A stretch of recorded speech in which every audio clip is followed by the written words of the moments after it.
extrema derecha Marine Le Pen del Frente Nacional. ¡Vive la République! ¡Vive la France! Macron, de 39 años, que será el presidente más joven en la historia de Francia, aceptó las divisiones en su país y afirmó que va a proteger a los más vulnerables luchando contra la desigualdad y discriminación, que garantizará la seguridad y la unidad de la nación.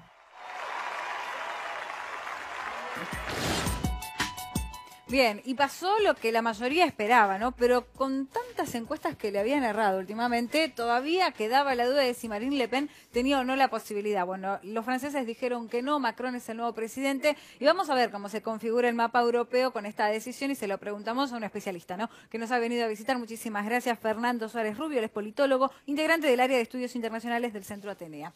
Claro. Bueno, ¿cómo queda de esta manera la situación francesa con respecto a sus vecinos europeos, no?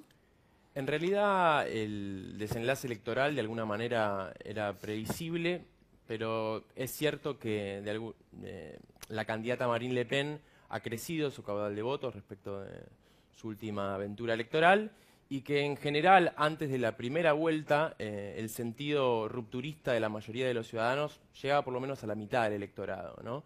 Creo que la victoria de Emmanuel Macron consolida el statu quo francés. De alguna manera era el candidato que querían tanto los medios públicos como privados, los bancos, las empresas en general.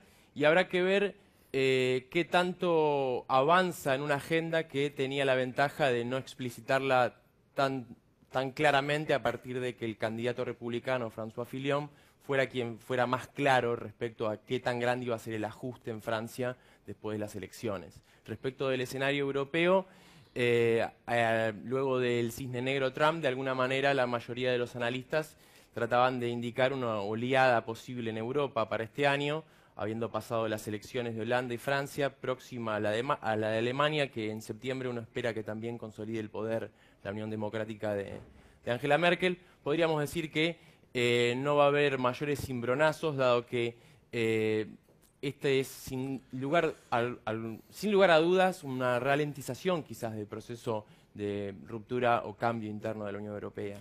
En la última incursión del Front Nacional, que es un partido, para quienes no conocen por ahí en casa, es un partido de extrema derecha con un discurso xenófobo, absolutamente discriminatorio. En la última incursión, en la que finalmente fue elegido presidente Jacques Chirac en ese momento, había alcanzado el 18% de los votos. Hoy casi llega al 35%. ¿Por qué creció tanto el Front Nacional?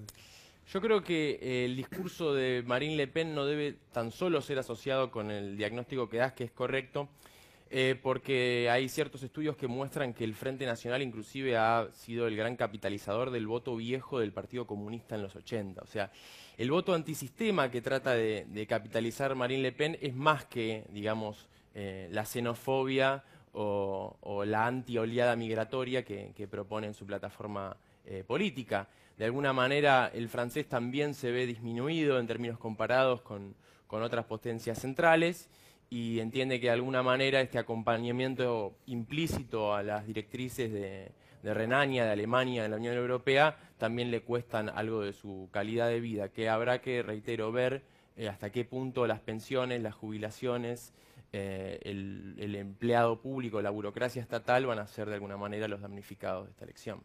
¿Qué se puede prever como, si es posible, ¿no?, primeras medidas, o por lo menos las que más haya resaltado hasta ahora? Bueno, Macron fue el ministro de Economía del predecesor, ¿no?, de Hollande, y tuvo aquella ley Macron en la cual ya de alguna manera trataba de explicitar su postura. Él de alguna manera mediáticamente quiere consolidarse como el presidente de las nuevas empresas, de los emprendedores, de la nación de los startups. Entonces va a tratar de fomentar la creación de empresas y de bajar la presión fiscal en Francia en favor de los nuevos negocios. Reitero, no es lo mismo tocar el gasto público en ciertas áreas que en otras más sensibles, y mucho menos si va a tocar el sistema de pensiones y jubilaciones, que ya de alguna manera se ha expuesto como proclive a uno de capitalización privada. Si bien en el día de ayer hubo festejos por parte de Macron por esta victoria, A mi entender, y por eso te quiero preguntar, va a ser uno de los gobiernos más difíciles, porque es un partido independiente que todavía no tiene presencia en el Congreso. ¿Cómo va a ser para conquistar en las elecciones, que son muy pronto, al electorado para que lo acompañe cuando en primera ronda sacó una magra cantidad de votos?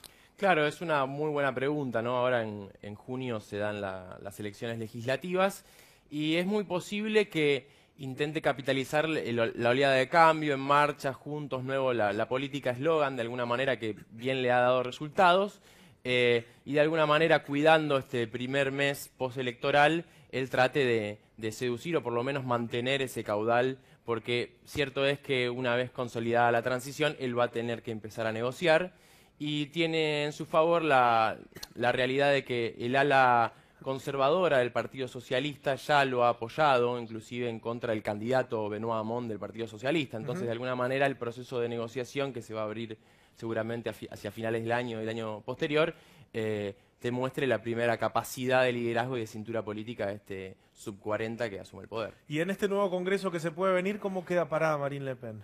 Marine Le Pen queda realmente bien parada en términos comparados porque pensemos que el sistema electoral francés, el uninominalismo, ha sido siempre el gran ralentizador y freno de los nuevos partidos en el territorio. Francia tiene el tamaño de Buenos Aires, pero está dividido en 36.000 municipios. Usted se imaginará esto, ¿qué significa en la lucha política de base? Bueno, Marine Le Pen constantemente está consolidando su fuerza política y habrá que ver cómo perfila un nuevo lavado de rostro para seguir tratando de correrse de ese diagnóstico que haces vos y tratar de capitalizar más el centro del espectro francés. Yo voy con una última y tiene que ver con el espionaje que se produjo al partido En Marcha, que es el partido del presidente Macron electo. Sí, o por lo menos la denuncia. Sí, la denuncia de espionaje que en principio, incluso dentro del partido, estaban alertados de que esto podía pasar en las horas previas a lo que fue la elección. Muestra cierta similitud con lo que pasó en Estados Unidos, ¿no? En el último año, en el cual también había ese comportamiento dentro del Partido Demócrata y las denuncias cruzadas.